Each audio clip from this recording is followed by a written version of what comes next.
क्या महाकुंभ में कल्पवास करने से मोक्ष मिलता है? क्या प्रयागराज में कल्पवास करने से बॉडी डिटॉक्स हो जाती है? कल्पवास का अर्थ और 21 यम नियम क्या है?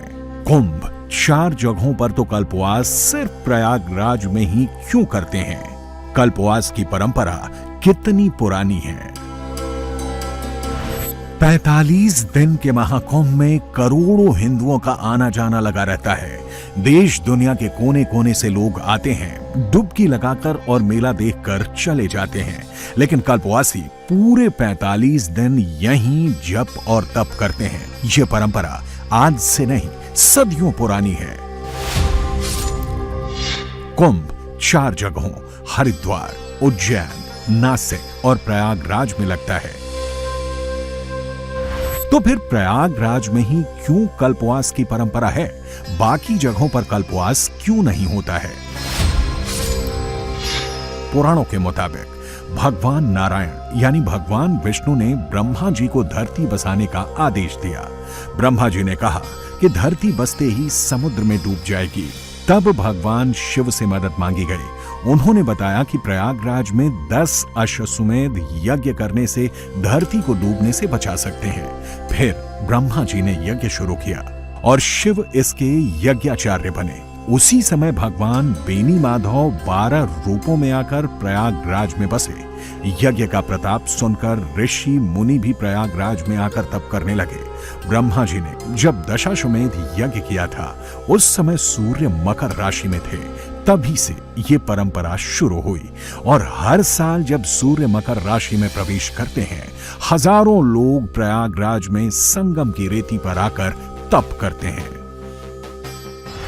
इसीलिए कल्पवास सिर्फ प्रयागराज में होता है। कुंभ लगने वाली बाकी 3 जगहों पर नहीं किया जाता। सृष्टि के प्रारंभ में यहाँ प्रभु ब्रह्मा ने अपने आराध्य भगवान विष्णु का यज्ञ किया, इसलिए इसका नाम प्रयाग है। प्रथम यज्ञ यहाँ हुआ, इसलिए इसका नाम प्रयाग है। उस समय ब्रह्मा ने 3 वेदियां बनाई, बहिर्वेदी, मध्यवेदी और अंतर्वेदी। संगम से अरेल का क्षेत्र वह अंतर्वेदी, अरेल से दारागंज का क्षेत्र मध्यवेदी और संगम से ये झूसी का क्षेत्र, ये क्षेत्र बहिर्वेदी के नाम से जाना गया। इस 3 वेदियों में उन्होंने अपने आराध्य भगवान विष्णु के कुल 12 विग्रह स्थापित किए। 12 विग्रह स्थापित होने के बाद वो 12 माधव के नाम से जाने गए। क्योंकि यहाँ 12 विग्रह हैं, एक कारण ये भी है 12 वर्ष के अनुष्ठान का। दूसरी बात यह है कि बृहस्पति, देवताओं के गुरु बृहस्पति एक राशि में 1 वर्ष रहते हैं। पुनः घूम करके उस राशि में पहुंचने में उनको 12 वर्ष लगते हैं। जब बृहस्पति कुंभ राशि में उपस्थित होते हैं, तब जो है प्रयाग में कुंभ लगता है। तो 12 वर्ष के बाद ये क्रम आता है। मात्र पावन पवित्र धरा प्रयाग की ही ऐसी है जहां हर वर्ष माघ मेला आयोजित होता है। बाकी हर जगहों पर 12 वर्ष बाद ही कुंभ लगते हैं, इसलिए वहां कल्पवास करने का कोई विधान नहीं है।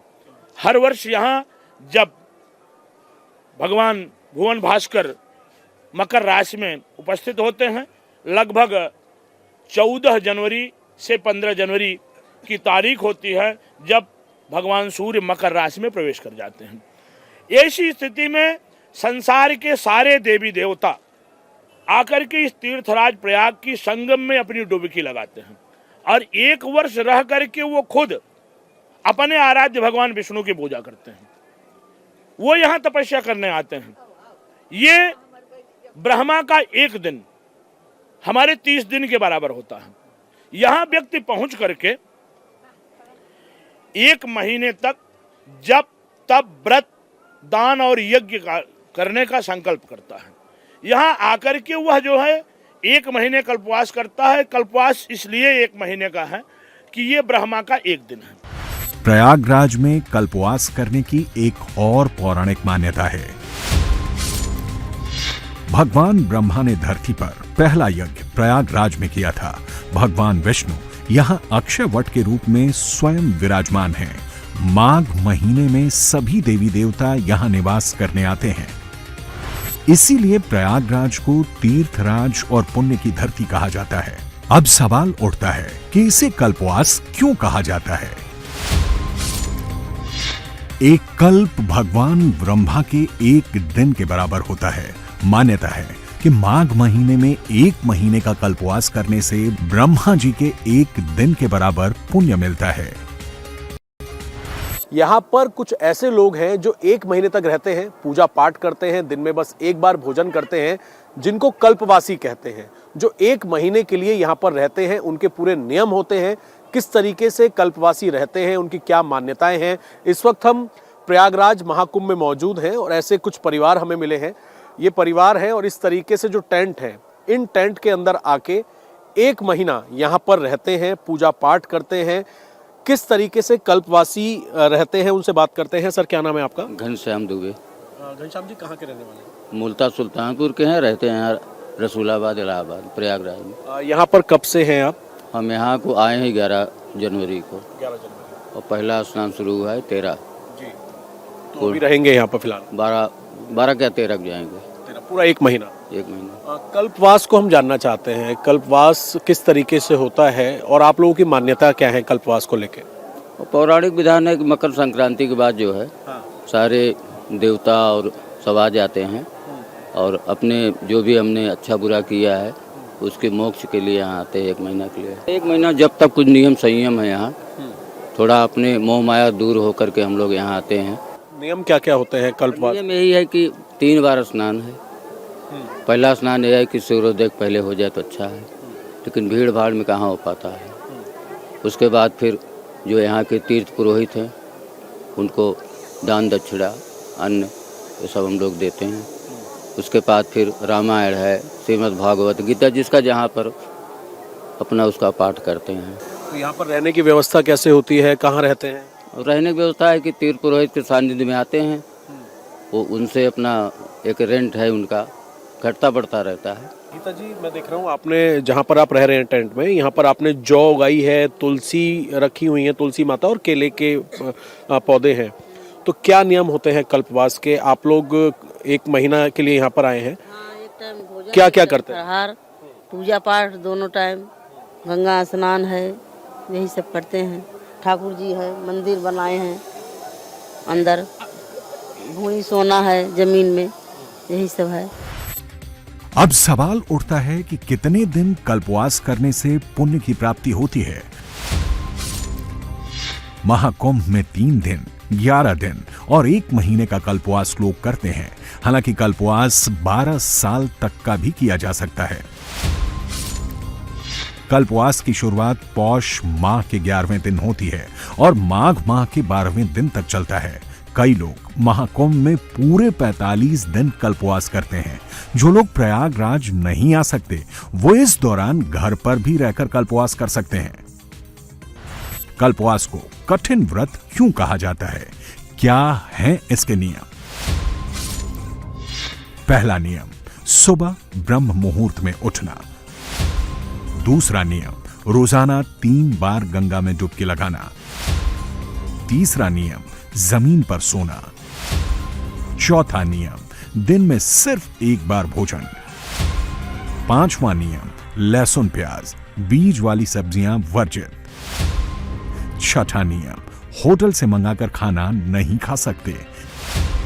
7वां नियम, कल्पवास क्षेत्र से बाहर नहीं जाना। 8वां नियम, क्रोध नहीं करना, अहिंसा का पालन करना। 9वां नियम, ब्रह्मचर्य के व्रत का पालन करना। 10वां नियम, इंद्रियों पर नियंत्रण, सच बोलना। 11वां नियम, सामर्थ्य के हिसाब से दान करना। 12वां नियम, साधु संतों की सेवा करना। 13वां नियम, भगवान वेणी माधव की आरती करना। 14वां नियम, जप तप करना। 15वां नियम, कुंभ क्षेत्र में रहकर सत्संग सुनना। अगर कल्पवासी इन नियमों का पालन नहीं कर पाता तो कल्पवास भंग माना जाता है। जो कल्पवास का कठिन व्रत पूरा करते हैं, मान्यता है कि उन्हें इच्छित फल मिलते हैं और जन्म जन्मांतर के बंधनों से मुक्ति मिलती है। हमारे साथ 92 साल के यूपी गवर्नमेंट के एग्रीकल्चर डिपार्टमेंट से डिप्टी डायरेक्टर के पद से रिटायर हुए शख्स मौजूद हैं। अंकल जी, क्या नाम है आपका? ब्रह्मदेव उपाध्याय। ब्रह्मदेव उपाध्याय जी हाँ। कितनी उम्र है आपकी? लगभग 92 साल के हो गए। हाँ। यहाँ आकर के 1 महीने का जो परिवर्तन का वास होता है उसमें आध्यात्मिक वृत्तियों का बढ़ाव होता है, विस्तार होता है, उसका मनन चिंतन स्वाध्याय यहाँ लोग आके करते हैं और गंगा मैया, सरस्वती मैया, जमुना मैया का पूजन करते हैं, संत महात्माओं से संत की वाणी सुनते हैं, तो उससे उनका कुछ आत्मिक उत्थान होता है, आत्मिक उत्थान होता है। और वही हमारा अंतिम लक्ष्य भी है। एक वक्त अन्न लिया जाता है, 24 घंटे में एक बार अन्न ग्रहण किया जाता है और प्रातः शौच आदि से निवृत्त होने के बाद एक स्नान यहाँ कर लेते हैं। इसके बाद गंगा या संगम त्रिवेणी पर लोग स्नान करने जाते हैं। वहाँ से पूजा करके और कुछ दान दक्षिणा दे करके आके अपना स्वाध्याय करते हैं, जप करते हैं। संतों का जहाँ प्रवचन होता है लोग जाके सुनते हैं कि कुछ मिल जाए, हमारी मन को कुछ बोध प्राप्त हो जाए, ये करते हैं। और 15 दिन के बाद यहाँ जो बड़े अच्छे स्थान हैं, अच्छे स्थान का भ्रमण करते हैं। अक्षय वट को, सोमेश्वर नाथ जमुना के उस पार हैं, मेड़ी माधव हैं, नागवासुकी हैं, त्रिवेणी संगम है। इसके बाद छतनाग कहते हैं, जो पुरानी झूसी है, शेष नाग कहा जाता है, छतनाग। और प्रयागराज, ये विशिष्ट भाव रखा जाता है इनका। और तो ललिता देवी हैं, 11 रुद्र हैं, बहुत सारे तीर्थ हैं। अब सवाल उठता है कि कल्पवासियों के लिए कपड़ों का भी कुछ नियम है। कहा जाता है कि जो लोग माघ महीने में कल्पवास करने आते हैं उन्हें पीले या सफेद कपड़े धारण करने होते हैं। कल्पवास में मनोकामना तभी पूरी होती है जब साधक व्रत की शुरुआत और समापन सही तरीके से करे। कल्पवास के पहले दिन तुलसी और शालिग्राम की स्थापना कुंभ क्षेत्र में की जाती है। कल्पवासी जौ के बीज भी रोपते हैं। जब कल्पवास पूरा हो जाता है तब तुलसी के पौधे को गंगा जी में प्रवाहित कर दिया जाता है और जौ के पौधे अपने साथ ले आए जाते हैं। त्रिकाल स्नान है, त्रिविध ताप का समनार्थ 11 महीने के लिए कायिक वाचिक मानसिक जो पाप हैं उनके शमन के लिए लोग अपना यहाँ कर तप करते हैं। तपोभूमि है ये। कल्पवास का मतलब हमें बताइए कि कल्पवास क्या होता है, इसकी मान्यता क्या होती है? देखिए, कल्पवास का मतलब है कि शरीर को, कल्प माने कष्ट, वास माने निवास, कष्ट का वास, कष्ट तप से जुड़ा हुआ है। ये तपस्या लोग कर रहे हैं तो तपस्या में कष्ट तो है ही। अगर आनंद है तो फिर अपने घर से क्यों आए लोग? ठीक है ना। तो ये परंपराएं हैं और ये आज की नहीं, हमारी पौराणिक व्यवस्थाएं हैं। ये पौराणिक व्यवस्थाएं हैं। यहाँ लोग आकर के अपने 11 महीने के कायिक वाचिक मानसिक ज्ञात और अज्ञात, ये हमारी मान्यताएं हैं, ये कल्पवास के द्वारा उसका शमन करते हैं, नई ऊर्जा प्राप्त करते हैं। ये भावना से लेकर के वो अपना आएंगे। जौ, तुलसी, केले की पत्ती, जौ की भावना ये होती है। जय इसलिए बोलते हैं कि हमने कितना कर्म किया और उसके बाद वो कितना उपजा, लास्ट में उसी से उसके आकलन होता है। ठीक है। कल्पवास के नियम क्या क्या होते हैं जो यहाँ पर लोग आते हैं? पूरे दिन की क्या दिनचर्या होती है? तो ये स्नान है नारायण, सुबह उठ करके वो अपना गंगा स्नान करके दान पुण्य करेंगे, फिर अपने जब तक में जो उनका अनुष्ठान होगा उसको पूर्ति करेंगे। उसी अनुसार उनका क्रम बनता रहेगा। एक मीटिंग अन्नाहार रहेगा, एक मीटिंग फलाहार रहेगा। जी। शयन जो है उनका जमीन पे रहेगा। जितने सीमित संसाधन से वो जीवन, जितना बेसिक चीज़ें हैं उसको ले करके कि जिससे शरीर ऑब्जर्व कर सके, उस हिसाब से वो यापन करते हैं। जितना शरीर भाई सुख सुविधा तो घर में तमाम लोगों के पास है, लेकिन यहाँ आकर के अपना जो है जितने सीमित संसाधन से जीवन जिया जाए, क्योंकि तब कर रहे हैं, उसका अनुपालन करते हुए आगे बढ़ते हैं। कल्पवास में उद्यापन का विशेष महत्व है। कल्पवास पूरा होने पर गंगा किनारे उद्यापन किया जाता है। केले का मंडप बनाकर भगवान माधव की पूजा की जाती है और मंत्रों का जाप किया जाता है। घी से बने 33 लड्डुओं का दान किया जाता है। कल्पवासी गंगा जल में सफेद तिल छिड़ककर स्नान करते हैं। स्नान के बाद दीप जलाकर मां गंगा को अर्पित करते हैं। अंत में दान कर भगवान सत्यनारायण की कथा सुनी जाती है। मान्यता है कि ऐसा करने पर आध्यात्मिक उन्नति होती है। मां गंगा का आशीर्वाद परिवार पर बना रहता है। घर में सुख शांति होती है। कल्पवासियों को मोक्ष की प्राप्ति होती है। इसका प्रसंग महाभारत में भी मिलता है। मार्कंडेय भगवान ने धर्मराज युधिष्ठिर को महाकुंभ की महिमा सुनाते हुए कहा था कि वहां कल्पवास करने से पापों का नाश होता है। जो 1 महीना वहां इंद्रियों को वश में करके स्नान, ध्यान और कल्पवास करता है, वो स्वर्ग में स्थान पाने का भागीदार बनता है। गंगा किनारे कैसे उद्यापन किया जाए? गंगा किनारे नहीं, अपने कैंपस में लोग करेंगे, तपस्या करते रहते हैं। ये एक चक्र 12 वर्ष का होता है। यहाँ चूंकि बेड़ी माधव यहाँ जितने भी आए हैं, चाहे योगी हों, यति हों, गृहस्थ हों, सन्यासी हों, ये सब याचक हैं। दाता केवल एक है, बेड़ी माधव, जो तीसरा त्याग के अधिष्ठाता देव हैं। ही उन्हीं पे आधार पे ये जो है कल्पवास होता है और उन्हीं से सब मांगते हैं। मांगते क्या है? अर्थ, धर्म, काम, मोक्ष, यही चारों चीज ये जितने भी आए हैं सब याचक बन के आए हैं, मांगते हैं, सबकी इच्छा पूर्ति होती है। 12 वर्ष का जो अनुष्ठान होता है, उद्यापन का तात्पर्य है कि अगर लोग नहीं पूर्ण कर पाते तो 20 वर्षों में उद्यापन हो जाता है। और बाकी 12 वर्ष एक चक्र होता है। बाकी उद्यापन 12 वर्ष में ही लोग करते हैं। और इस 12 वर्ष के दायरे में उनकी जो मान्यताएं होती हैं, जो मानक लेके, भाई 3 प्रकार की पूजाएं हैं, सात्विक, राजस, तामस। ठीक है। सात्विक का मतलब है कि हमें कुछ नहीं चाहिए ईश्वर से, जो हमको दिया है वो पर्याप्त है। ठीक है। राजस पूजन ये है कि हम मान्यता, जिसको कहते हैं मनौती, देसी भाषा में मनौती उसको कहा जाती है। तो ये 12 वर्ष में अनुष्ठान लेके चलते हैं, तो जो मनौती करते हैं वो जरूर पूर्ण होती है। ये प्रयागराज की कृपा है। देश के पहले राष्ट्रपति डॉक्टर राजेंद्र प्रसाद ने 1954 में प्रयागराज कुंभ में कल्पवास किया था। उनके लिए संगम तट स्थित किले की छत पर एक कैंप स्थापित किया गया था। अब इसे प्रेसिडेंट व्यू के नाम से जाना जाता है।